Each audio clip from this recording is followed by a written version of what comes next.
Backstories are an important part of the storytelling process. We learn a lot from these characters, from their beginnings all the way up to who they are today.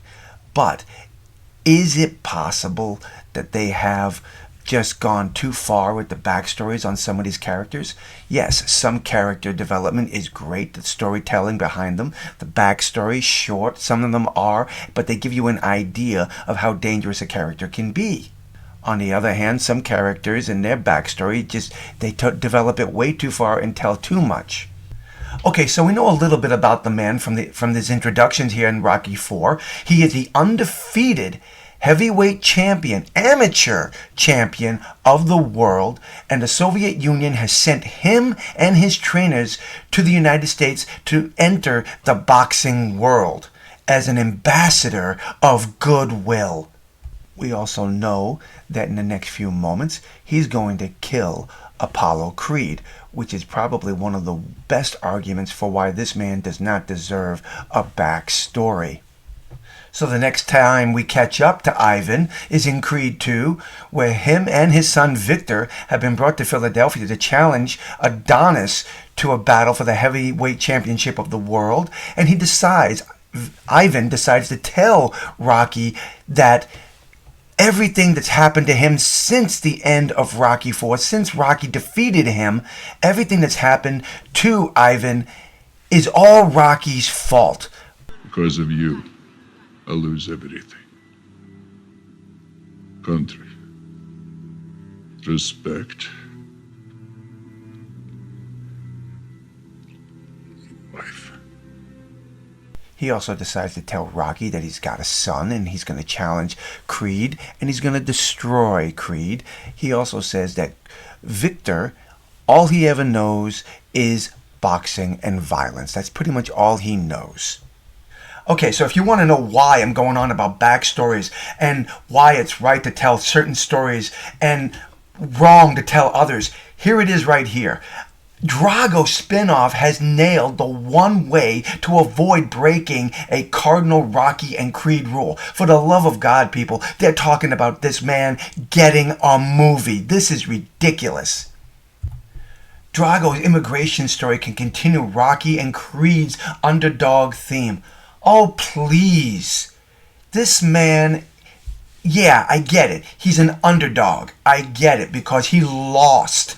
He lost. But the real reason that the man lost was not just because of Rocky. There's one real scene at the end of Rocky IV that really proves why he got punished. And it wasn't because of, again, just because Rocky gave him an epic whipping. It's because he defied the Soviet Union government watching the boxing match, and he defied them on the world stage with live cameras. That's what it was. That's what this was all about. He defied them and was punished.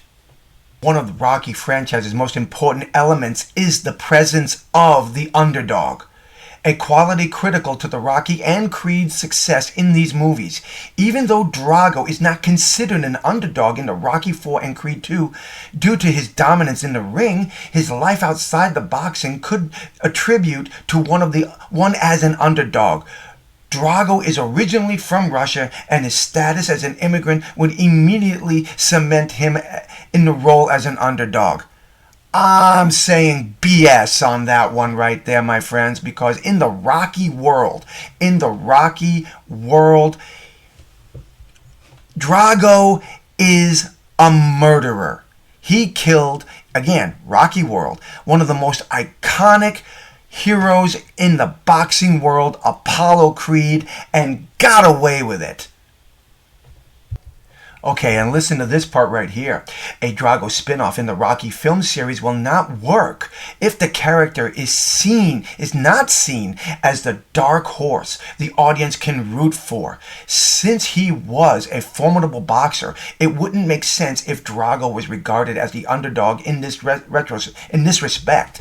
Even though he lost to Rocky and at the end of Rocky IV, but in the upcoming spin-off can accomplish this significant theme if it focuses more on Drago and Victor coming to America as Russian immigrants. Bull!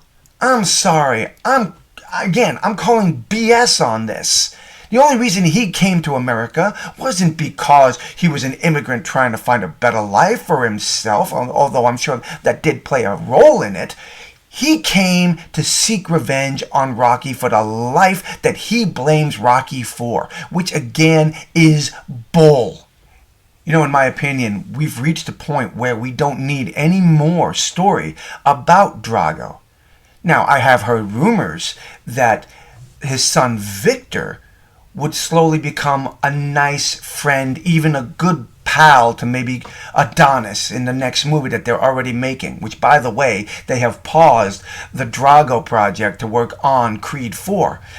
But going back to going back to Drago, I think we've gone as far as we can, and we do not need any more movies, and we don't need any more storytelling about this character. I think a Clubber Lang story would be a much better movie and more well received than anything else they could throw at us about Drago. So, tell me what you think, my friends. I'm curious to know. Do you want to see a Drago movie? Do you want to see the backstory of Ivan after he lost to Rocky? Do you want to see an immigrant story of Ivan and Victor coming to America and their challenges and trying to get over here? I'm done with Drago. It's run its course. So tell me what you think. Let me know. Drop your comments below. And until the next time, my friends, God bless.